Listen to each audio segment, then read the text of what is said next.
असम के सीएम हिमंता बिस्वा शर्मा ने मियां समुदाय के खिलाफ एक ऐसा बयान दिया है जिसने असम की सियासत को गरमा दिया है। सीएम हिमंता ने साफ साफ कह दिया है कि मियां मुसलमानों को रोजमर्रा के कामों से इस कदर परेशान करो कि वो प्रदेश छोड़ने को मजबूर हो जाएं। जी हां, असम के मुख्यमंत्री ने बहुत ही साफ शब्दों में यह बयान दिया है कि बीजेपी कार्यकर्ता मियां मुसलमानों पर ऐसा दबाव बनाए ताकि वो असम छोड़ने पर मजबूर हो जाए। असम के सीएम ने जोर देकर कहा, जहां तक हो सके मियां मुसलमानों के लिए मुश्किल पैदा करो क्योंकि ये जरूरत है। सीएम ने साफ कर दिया कि अगर कोई मियां रिक्शा वाला 5 रुपए मांगे तो उसे 4 रुपए दो। इस तरह के छोटे छोटे काम से परेशान होने पर वो खुद ही असम छोड़ देगा। इतना ही नहीं, हिमंता ने यह भी कह दिया कि अगर किसी को उनकी टिप्पणियों से कोई दिक्कत है तो वो कानूनी सहारा ले सकता है। जी हां, वो इसलिए स्वतंत्र है। अगर किसी को कोई समस्या है तो वो केस दर्ज कर सकता है और फिर पुलिस मामले का फैसला कर देगी। आज के दौर में ऐसे बयान देने वाले एकमात्र नेता हिमंता बिस्वा शर्मा हैं, जो डंके की चोट पर कहते हैं कि भारत में बांग्लादेशियों की कोई जगह नहीं है और मियां मुसलमान का भारत से कोई संबंध नहीं है। असली मुसलमानों को कोई परेशान नहीं करेगा जो असमिया होगा, लेकिन नकली मुसलमानों को छोड़ेगा नहीं। हिमंता के इन बयानों से असम में भयंकर बवाल मचा है और अब तो उनकी सफाई भी सामने आई है, जिसमें उन्होंने कांग्रेस पार्टी को फंसा दिया है। चुनाव से पहले असम का सियासी पारा उफान पर है और उसके केंद्र में है प्रदेश के सीएम हिमंता बिस्वा शर्मा। नमस्कार, टर्निंग पॉइंट देख रहे हैं आप। मेरा नाम है नवेंदु शेखर झा और आज की इस वीडियो में बात करेंगे असम में मियां मुसलमानों पर हो रहे भयंकर बवाल की। मियां मुसलमानों पर हिमंता बबूला, मौलवी मौलानाओं की निकल गई हेकड़ी। असम कांग्रेस पर लगाए गंभीर आरोप। चुनाव से पहले असम में भयंकर बवाल।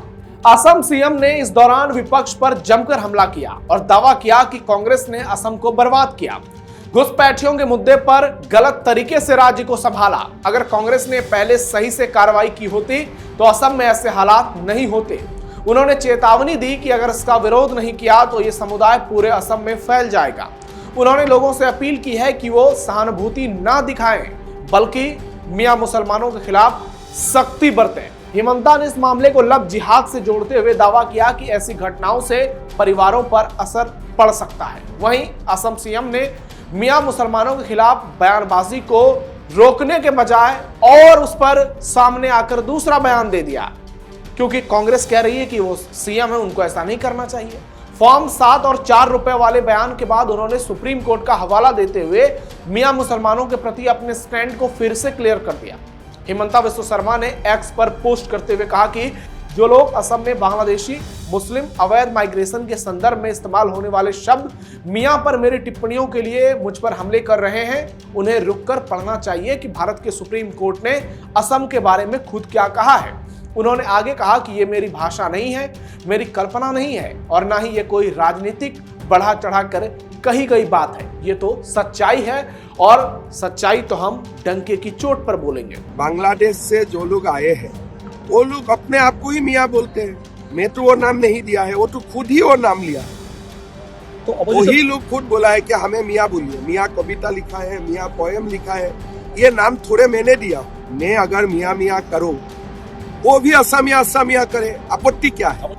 असम के लिए क्यों खतरनाक है मियां मुसलमान? असम के संदर्भ में मियां मुसलमान को लेकर जो खतरे की बात की जाती है वो सरकार और कुछ एक्सपर्ट द्वारा अवैध बांग्लादेशी घुसपैठ से जुड़ी है, ना कि किसी धर्म या समुदाय के अस्तित्व पर।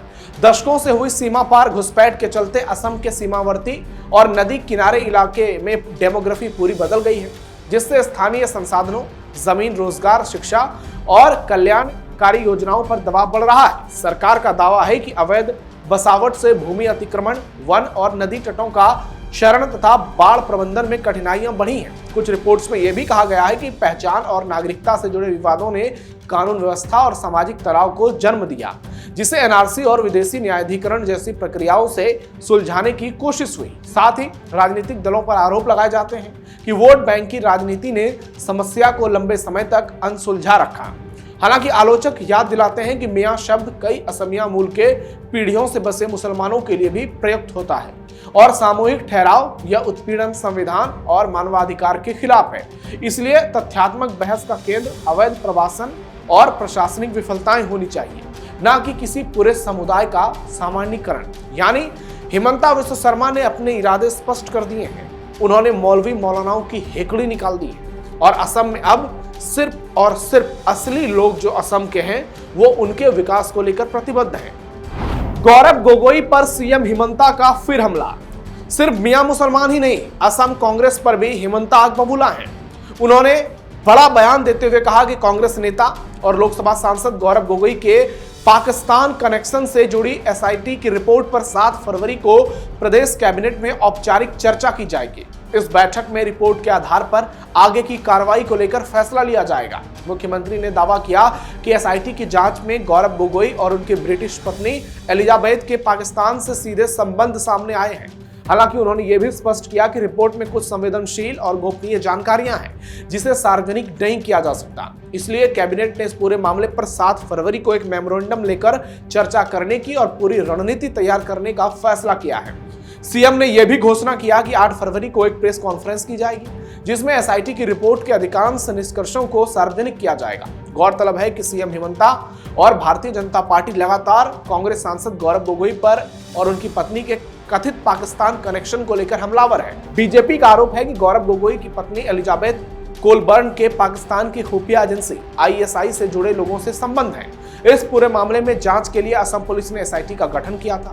एसआईटी ने पाकिस्तानी नागरिक अली तौकीर शेख के कथित हस्तक्षेप की जांच भी की, जिस पर आरोप है कि उसके भारत के आंतरिक मामलों में दखल के प्रयास थे और उसके संबंध में एलिजाबेथ कोलबर्न से बताए गए हैं। हालांकि कांग्रेस की ओर से इस मामले में पहले भी आरोपों की राजनीति से प्रेरित बताते हुए इसे खारिज किया गया है, लेकिन मुख्यमंत्री के ताजा बयान और आगामी कैबिनेट बैठक के ऐलान के बाद असम की राजनीति में ये मुद्दा और तेज होने के आसार हैं, क्योंकि हिमंता रुकने का नाम नहीं ले रहे हैं। वो हर दिन गौरव गोगोई को लेकर बड़ा हमला बोलते हैं। विधानसभा चुनाव में हिमंता की जबरदस्त लहर। असम में कुछ महीनों में विधानसभा चुनाव होने वाले हैं और चुनाव से पहले असम की राजनीति उबाल मार रही है और इसके केंद्र में खुद सीएम हिमंता है और उनकी आक्रामक राजनीति साफ नजर आ रही है, जिससे कांग्रेस को डिफेंसिव मूड में ला दिया है। अवैध घुसपैठ, नागरिकता कानून व्यवस्था और सांस्कृतिक पहचान जैसे मुद्दों को धारदार तरीके से उठाकर हिमंता ने चुनावी नैरेटिव अपने पक्ष में मोड़ लिया है। बीजेपी इसे अस्मिता और सुरक्षा का चुनाव बता रही है, जबकि कांग्रेस लगातार सफाई देने और आरोपों का जवाब देने में ही उलझी नजर आ रही है।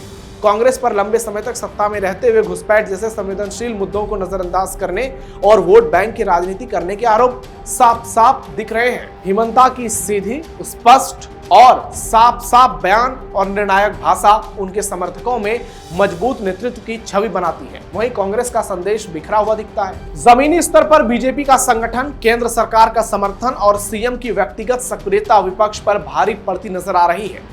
राजनीतिक विश्लेषकों की माने तो अगर यही माहौल बना रहा तो चुनाव से पहले उठे इस बवाल में कांग्रेस हिमंता की लहर में डूबती नजर आएगी और असम की सत्ता में बीजेपी की पकड़ और मजबूत हो सकती है। यानी असम चुनाव से पहले एक बार फिर से प्रदेश का माहौल गर्मा गया है। बीजेपी लगातार 2 बार से सरकार बना रही है और इस बार अगर असम में बीजेपी जीतती है तो ये जीत की हैट्रिक होगी।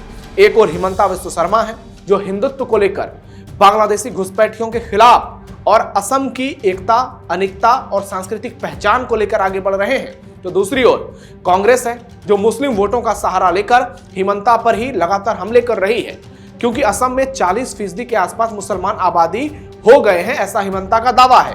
हालांकि आंकड़े 35% बताते हैं, लेकिन हिमंता का मानना है कि हिंदू वोट जो है वो पूरी तरह से बीजेपी के साथ है, क्योंकि असम में डेमोग्राफी चेंज एक बड़ा मुद्दा है।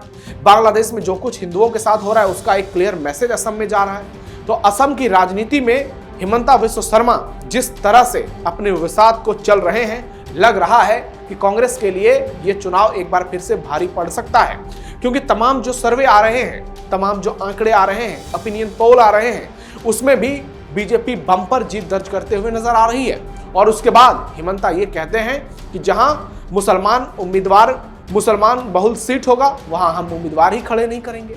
मतलब कॉन्फिडेंस का लेवल आप देखिए कि किस तरह से वो आश्वस्त है कि सरकार तो उनकी ही बनेगी। और दूसरा कुनबा भी परेशान है। असम कांग्रेस में हर दिन इस्तीफे हो रहे हैं, बड़े बड़े नेता कांग्रेस पार्टी छोड़कर बीजेपी में आते हैं। तो हिमंता विश्व शर्मा जो रणनीति अपनाए हुए हैं असम में, वो बीजेपी को जबरदस्त तरीके से आगे बढ़ा रहा है और उसका इंपैक्ट पूरे नॉर्थ ईस्ट में दिख रहा है। वो सीधे सीधे बांग्लादेश पर हमला बोलते हैं, सीधे सीधे मियां मुसलमानों पर हमला बोलते हैं, कट्टरपंथी मौलवी मौलानाओं पर हमला बोलते हैं और जो भी कहना होता है बिना लाग लपेट अपनी बातों को लोगों के सामने रखते हैं। ऐसे में राहुल गांधी जब भी असम आते हैं वो हिमंता पर हमला करते हैं और कहते हैं जब उनकी सरकार बनेगी तो वो हिमंता को जेल भेज देंगे। दूसरी ओर हिमंता राहुल गांधी पर पलटवार करते हैं कि राहुल गांधी की हैसियत नहीं है उनको जेल भेजने की, ना ही वो पुलिस वाले हैं, ना ही असम में उनकी सरकार है। तो हिमंता ने अपने एटीट्यूड से ये साबित कर दिया है कि असम में पॉलिटिक्स उनके इर्द गिर्द ही घूमेगी आने वाले कुछ समय में, और वो जिस राह पर चल रहे हैं उसी पर चलते रहेंगे और यही राह बीजेपी को असम में तीसरी बार जीत दिला सकती है और हिमंता दूसरी बार मुख्यमंत्री बन सकते हैं। आपकी राय क्या है इस पर कमेंट बॉक्स में बताइए। हमारे वीडियो को लाइक कीजिए, शेयर कीजिए और कैपिटल टीवी को सब्सक्राइब जरूर कीजिए। फिलहाल के लिए टर्निंग पॉइंट में इतना ही। धन्यवाद।